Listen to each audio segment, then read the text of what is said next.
네, 저희 이제 곧 잠자리의 계절이 시작됩니다. 저희가 오늘 잠자리에 딱 맞는 소설을 골라왔는데요. 저희와 오늘 같이 재미있는 시간 보내보시면 좋겠습니다. 저는 책방지기 윤재호입니다. 네, 어서 오세요. 호호 책방에 오신 것을 환영합니다. 저는 책방지기 조인혜입니다. 네, 청소년 소설을 좋아하는 독자님들의 친구가 되고픈 책방지기 김혜입니다.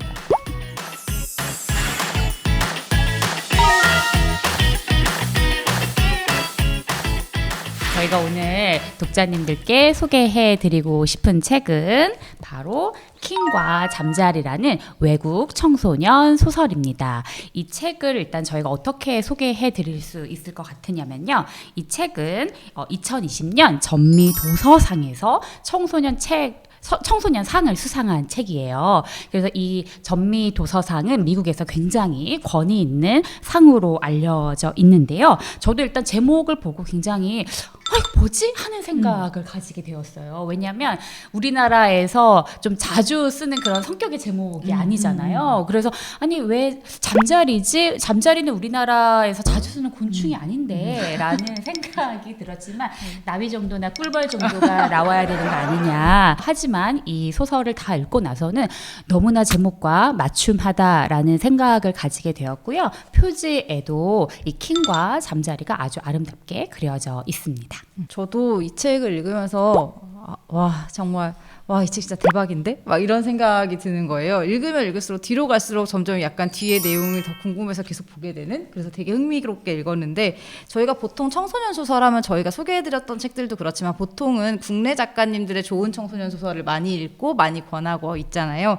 근데 이 책을 읽으면서 동시대의 외국 청소년들을 향한 책들을 자주 소개해드리고 많이 읽어야겠다는 생각이 들었어요. 그래서 이 작품이 가지고 있는 어떤 스토리나 구성이나 주제 이런 것들이 이 외국 소설만이 가질 수 있는 되게 다양한 스펙트럼을 담고 있고, 그런 것들을 보면서 되게 배우고 느껴지는 점들이 많더라고요. 그래서 저희가 오늘 함께 나누는 이야기들을 들어보시면, 그리고 책을 같이 읽어보시면 어떤 부분인지 훨씬 더 공감도 많이 되시고 책에서 흠뻑 빠지실 수 있을 것 같습니다.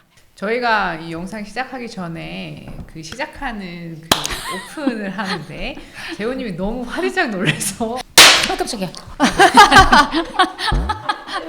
너무 놀라서 인사말 까먹었어. 아직까지 지금 굉장히 풀리지 않은 것 같은데 심호흡 한번 크게 하시죠. 제가 알아서 배려하는 사람으로 보이고 싶었는데 보이고요. 킹과 잠자리라는 책인데요. 표지가 너무 아름답고 너무 잘 어울리지 않나요? 오랜만에 호호 책방에서는 거의 처음으로 소개하는 외서인데요. 이 책은 분량이 200쪽 후반대예요. 평소에 청소년들이 읽는 책에 비해서 조금 두껍다라고 여길 수가 있습니다. 그리고 외서이기 때문에 번역을 해서 만든 책이죠. 그래서 평소에 책을 잘 안 읽던 친구들이 어렵지 않을까라는 생각을 할 수도 있겠다라는 예상이 드는데 전혀 그런 염려를 안 하셔도 된다라는 말씀을 먼저 드리고 싶습니다. 이야기의 흡입력이 상당하고요. 그리고 저는 이 역자님이 정회성 번역가님이 너무 번역을 매끄럽게 해주셔서 전혀 외국의 문장을 옮겼다라는 생각이 들지 않을 정도로 너무 잘 읽히더라고요. 번역가님께도 감사의 마음을 표하며 시작해보도록 하겠습니다. 저희들 중에서 아마 재훈님이 제일 끝까지 먼저 읽으신 것 같은데, 제가 이 작품을 읽으면서 되게 재훈님이 엄청 반하셨구나 느꼈던 게, 갑자기 밤 10시 반에 뜬금없이 카톡이 뜩 울려가지고 봤더니 킹과 잠자리 뭐예요? 뒷부분 장난 아니에요. 유유 이렇게 온 거예요. 그래서 정말 이 작품을 읽고 느꼈던 감동이 엄청나셨구나라는 생각이 들어서 저도 막 뒷부분을 끝까지 계속해서 읽었거든요. 그래서 제가 그런 의미에서 재훈님께 이 작품 소개를 제일 먼저 반하신 재훈님께 이 작품을 소개를 부탁드려보도록 하겠습니다. 감사합니다. 아니 제가 공격의 살을 영희님에게서 이내님으로 좀 바꾸고 와야겠어요. 바람직한 방향이라는 생각이 드네요. 요새 너무 야망이 넘쳐서 안 되겠어요. 그럼 저희가 적절히 조절을 해드려야겠습니다. 네, 그러면 제가 간단하게 줄거리를 먼저 소개해 드릴게요.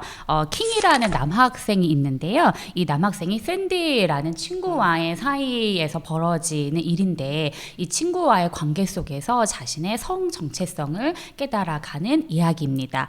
그리고 또 중요한 사건 하나가요. 여기서 이 킹의 형이 죽게 되면서 여기서 킹은 자신의 형이 죽어서 잠자리가 되었다라고 생각을 합니다. 그리고 저희 사회에도 요즘 거대한 슬픔을 겪는 일이 많았었는데요. 이 남아있는 사람들이 우리들의 슬픔을 어떻게 같이 치유해 나갈 수 있을 것인가에 대해서 굉장히 의미 있는 질문을 던지는 책이라고 생각이 들었습니다. 앞으로 나오는 저희의 해석들은 엄청난 스포일러를 포함하고 있기 때문에 자신의 시선으로 먼저 책을 읽어보시고 싶으신 분은 잠깐 영상을 멈추시고 직접 읽어보고 다시 돌아오시는 것을 권해드립니다. 참 사려 깊은 진행이라는 생각에 스스로 감탄하게 되네요. 하지만 전 스포일러가 있어도 괜찮습니다. 그러면 이 책의 매력에 대해서 저부터 하나씩 한번 얘기를 해보면 좋겠는데요. 저는 이 책이 단순히 그냥 퀴어 청소년 소설이라는 말로 되게 납작하게 표현되거나 그렇게 받아들여지지 않았으면 좋겠다는 생각이 들었어요. 저는 이 책이 정말 고전적이면서도 세련된 책이라는 생각이 들었거든요. 어떤 부분에서 그런 생각이 들었냐면 이 책이 청소년 소설에서 사실 되게 많이 다루고 있는 가족, 친구, 사랑, 뭐 관계 이런 것들을 가지고 쓴 성장 소설이란 점에서는 되게 고전적인 느낌이었는데 이 안에서 담아내는 인종과 성 정체성에 대한 이야기를 담아내는 방식이 굉장히 세련되게 표현된, 그래서 우리가 읽으면서 그것을 되게 자연스럽게 스며들면서 받아들이게 되는 그런 식으로 표현이 되어 있는 점이 되게 좋았었거든요. 그래서 킹과 샌디 그리고 친구들 그리고 가족과의 대화와 그들의 관계가 그냥 이들이 가지고 있는 그러한 특성들이 그냥 개인이 가지고 있는 개성일 뿐이지 그것이 내가 나의 주인이 되는 것을 막을 수는 없어 라는 것을 자연스럽게 생각하게 되는 그런 작품인 것 같아서 되게 매력적으로 느껴졌었어요. 그 서로에게 호감을 느끼는 존재는 킹과 샌디인데요. 둘은 성별은 같지만 인종이 다릅니다. 그 와중에 약간 차이가 일어나게 된다라고 저는 감지를 했는데요. 제 대사가 너무 많이 길어지면 재훈이 화를 낼 테니 재훈님께 낭독을 좀 부탁드려도 될까요? 적절한 토스라는 생각이 듭니다. 그러면 제가 영희님이 말씀하신 대목을 좀 읽어드리고 싶은데요. 이제 부모님의 대사가 드러나는 부분입니다. 내 형은 내가 걱정되었겠지. 내 형의 심정 충분히 이해할 것 같아. 나도 내가 걱정되거든. 우리는 피부색 하나 때문에도 세상을 힘들게 살아. 너는 앞으로 더 힘들게 살지 몰라. 그래서 걱정이 돼.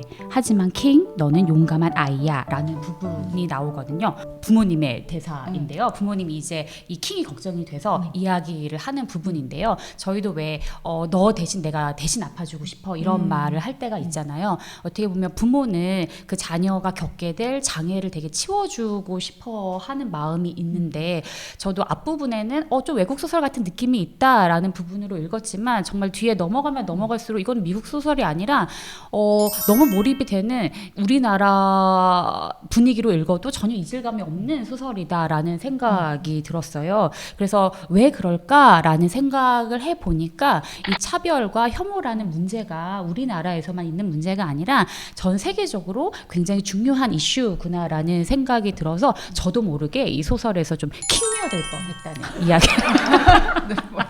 저도 야심차게 또 한마디 준비했어요. 여러분 이 소설을 읽으시면 킹미어될 수 있습니다. 이건 정말 이길 수 없겠다라는 생각이 드네요. 진짜 네이미스트. 야, 여러분들이 즐거워해 주시니까 제가 뿌듯하네요. 재미어들은 제가 이야기했고.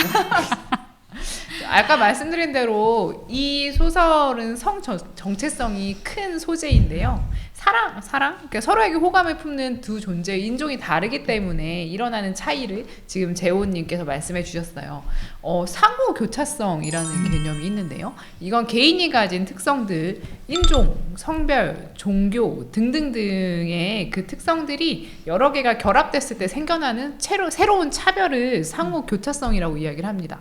저는 이 작품이 단지 그 성소수자로서의 정체성을 따로 혹은 흑인으로서의 정체성을 따로 이야기하는 것이 아니라 두 개가 결합됐을 때 일어나는 새로운 차별에 대해 이야기하는 게 되게 인상적이었는데요. 지금 어머니 같은 경우도 네가 흑인이자 동성애자이기 때문에 얻게 될 그 차별들이 염려되라고 걱정하시는 거잖아요. 근데 여기서 세상은 왜 이래? 라고 나아가는 게 아니라 그러니까 너는 정말 용기 있는 아이야 라고 얘기해 주시는 게 전 너무 인상적이더라고요. 보통은 이런 탄식을 할 때 왜 세상은 우리를 차별하지? 왜 우리에게 이런 대우를 하는 거지? 라고 화를 내고 끝내기 마련인데 네가 갖고 있는 그 소수자적인 특성이 너를 용기 있는 존재로 만들 거야 라고 지지를 하는 말을 한다는 것이 너무 멋져서 저도 킹며 들었습니다. 저는 그럼 잠며들기도 합니다. 독자님들. 저는 영희님 말씀하신 것처럼 이 책이 자신의 특성을 부인하지 않는다라는 점도 너무나 매력적이지만 또 어떤 부분이 매력적으로 다가왔었냐면 여기서 그 이제 더 나아가는 속도가 너무나 인간적이라는 것이에요. 급진적이지 않고, 그러니까 저희가 진자 운동에서도 앞으로 나가는 것 같지만 또 뒤로 오기도 하고, 윷놀이로 비유하자면 백도가 같은 것이죠. 그러니까 앞으로 가다가 자기도 모르는 사이에 뒷걸음질하는 순간들이 있잖아요. 맞아요. 그런데 이 소설이 그런 장면을 굉장히 오롯이 담아내고 있다라는 생각이 들어서 또 매력적이었는데, 그 부분에 해당하는 아버지의 대사를 제가 좀 읽어드려 보겠습니다. 그러니까 아버지가 이제 킹에게 말하는 장면이에요. 그래서 다른 각도로 너를 생각해 보려니까 힘들구나. 그러니까 우리는 완벽해, 갈등이 해결됐어가 아니라 솔직하게 있는 말을 하는 거죠. 그래서 킹의 아버지가 저는 굉장히 이해하려고 힘들게 애쓰고 있구나. 킹의 아버지는 사랑을 연습하기 위해서 굉장히 노력하고 있는 사람이구나라는 생각이 들어서 이 소설이 또 매력적으로 다가왔습니다. 재미없는 표정으로 바라보시네요. 명언에 재미들었습니다. 고맙습니다. 저는 조며들지 않도록 하겠습니다.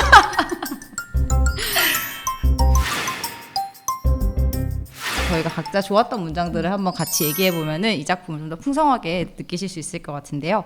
일단 저는 책의 서문에, 그러니까 제일 첫 장을 열자마자 나오는 서문에 이런 말이 있어요. 무슨 일이 있어도 사랑을 멈추지 않는 사람들에게 결국 당신들이 오를 겁니다. 라는 문장이 있었고요. 그리고 좀 전에 재호님이 말씀해주신 그 이제 아버지와 킹의 대화 부분에서 아버지가 결국 이런 말을 하세요. 276쪽에 이런 말이 있는데요. 내가 배워야 할 것도 많지. 너를 사랑하기 때문에 배울 거야. 라고 아버지가 말을 하시거든요. 근데 저는 이 두 문장이 이 책을 관통하고 있다라는 생각이 들었어요. 아빠가 이제 아들의 정체성을 이해하기 위해서 킹과 대화를 하면서 했던 말은 결국 우리를 변화시키는 것은 상대에 대한 사랑이야 라는 말을 전해주고 있다는 생각이 들었거든요. 그래서 무슨 일이 있어도 그 사랑을 멈추지 않는다면 우리는 조금 늦더라도 그래도 결국에는 옳은 방향으로 나아갈 수 있을 거다라는 마음을 전하는 것 같아서 저는 이 문장이 굉장히 인상적이었습니다.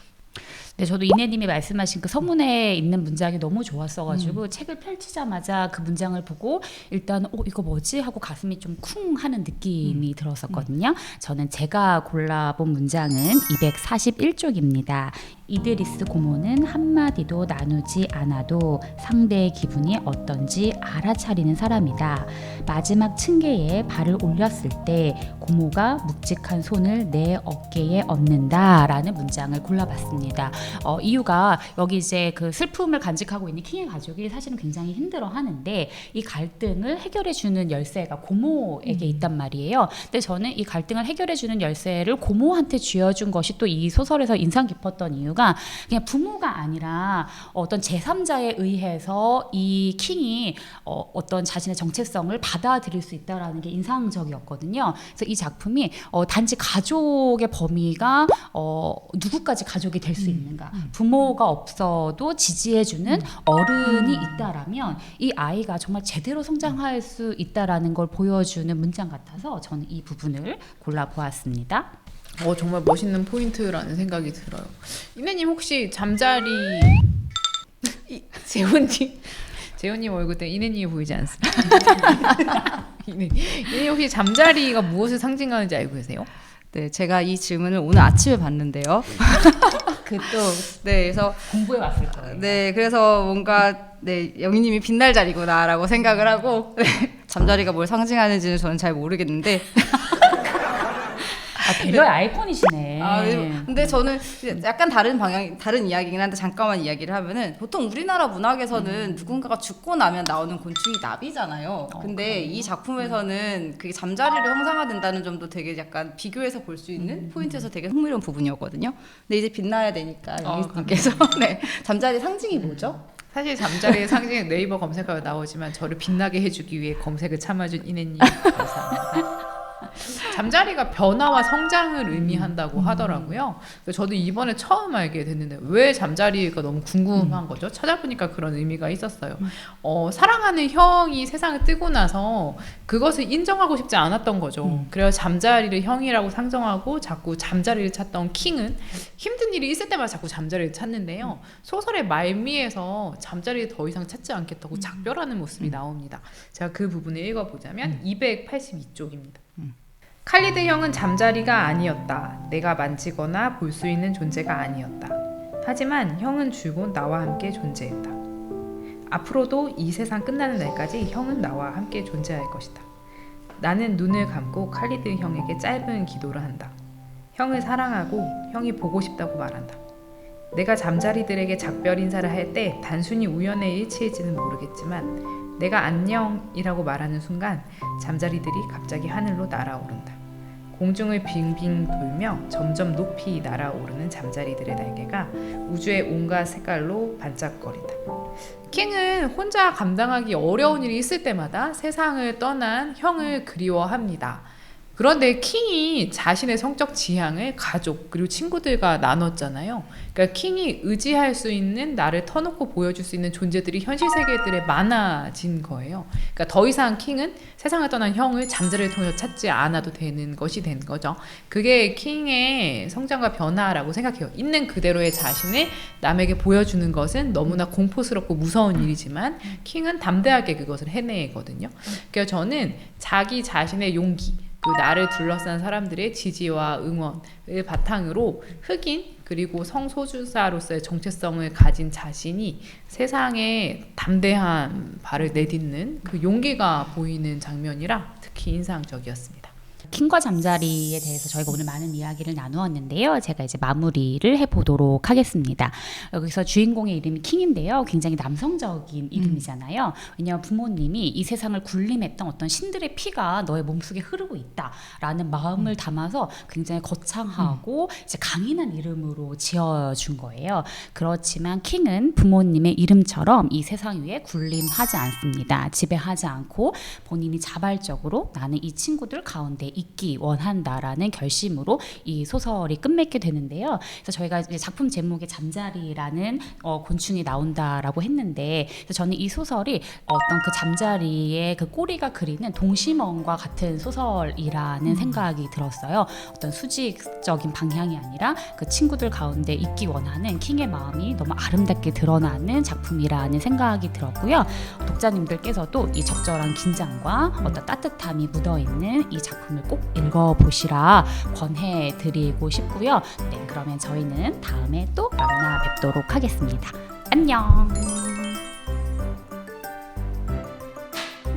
놀랄까봐 작게 쳐졌어. 깜짝이야.